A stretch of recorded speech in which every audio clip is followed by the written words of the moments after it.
पाकच्या कुरापती भारताचं प्रत्युत्तर।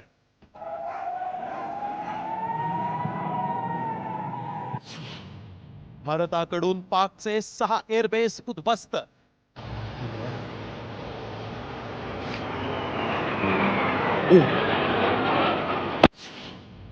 देशावरच्या हल्ल्याला भारताचं चोख उत्तर।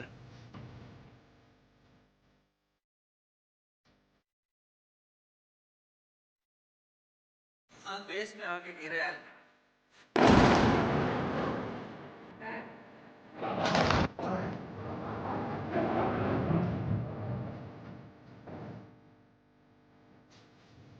धमाक्यात पाकिस्तानच्या एअरबेसवर पाकिस्ताननं भारताच्या सीमांवर ड्रोन हल्ले केले आणि भारतानं पाकिस्तानला चोख प्रत्युत्तर दिलाय आणि पाकचे ते 6 एअरबेस भारतानं आता उद्ध्वस्त केले।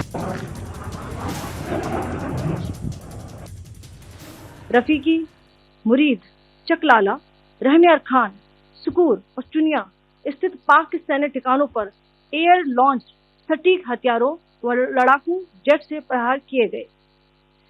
पसरूर स्थित रडार साइट और सियालकोट का एविएशन बेस भी प्रिसिजन एम्युनिशन से टारगेट किए गए। पाकनं भारताच्या कुरापती काढल्यानंतर भारतानं ऑपरेशन सिंदूर राबवून पाकचे एअरबेस उडवून दिले।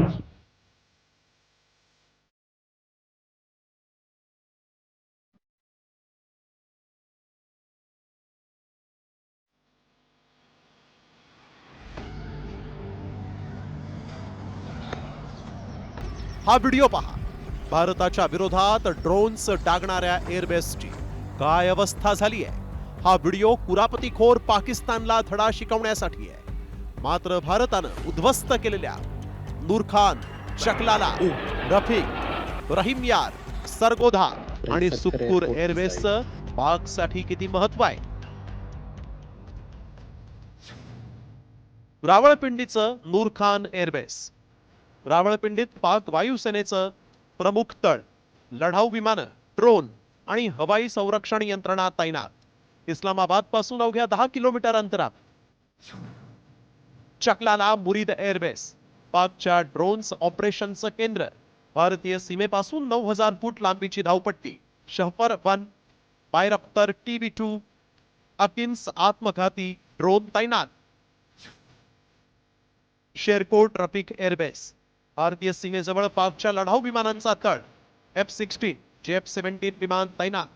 10,000 फूट लांबीची धावपट्टी। 1965च्या युद्धात महत्वाचं ठरलेलं एअरबेस। रहीम यार खान, पाकिस्तानी सैन्याचं मुख्य एअरबेस, भारतीय सीमेपासून जवळचं तळ। सरगोधा एअरबेस, पाकिस्तानी हवाई दलाचं प्रमुख तळ, लढाऊ विमानं आणि अण्वस्त्र सज्ज विमानतळ। 1965 आणि 1971च्या युद्धात महत्वाची भूमिका। सुक्कूर एअरबेस, सिंध प्रांतातील कराची जवळचं प्रमुख तळ। राजस्थान आणि गुजरात सीमेवर हवाई टेहाळणीसाठी वापर। भारत कोणत्याही देशाची कुरापत काढणार नाही, मात्र कोणी कुरापत काढल्यास त्याची वाट लावल्याशिवाय शांत बसणार नाही ही भारताची भूमिका। आता पाकिस्तान भारताच्या सार्वभौमत्व आणि अखंडतेला आव्हान देतोय।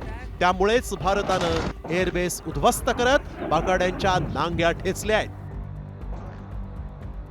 यातून पाकिस्ताननं धडा घ्यावा, अन्यथा भारत आणखीन तगडं चोख प्रत्युत्तर दिल्याशिवाय राहणार नाही। Bureau report,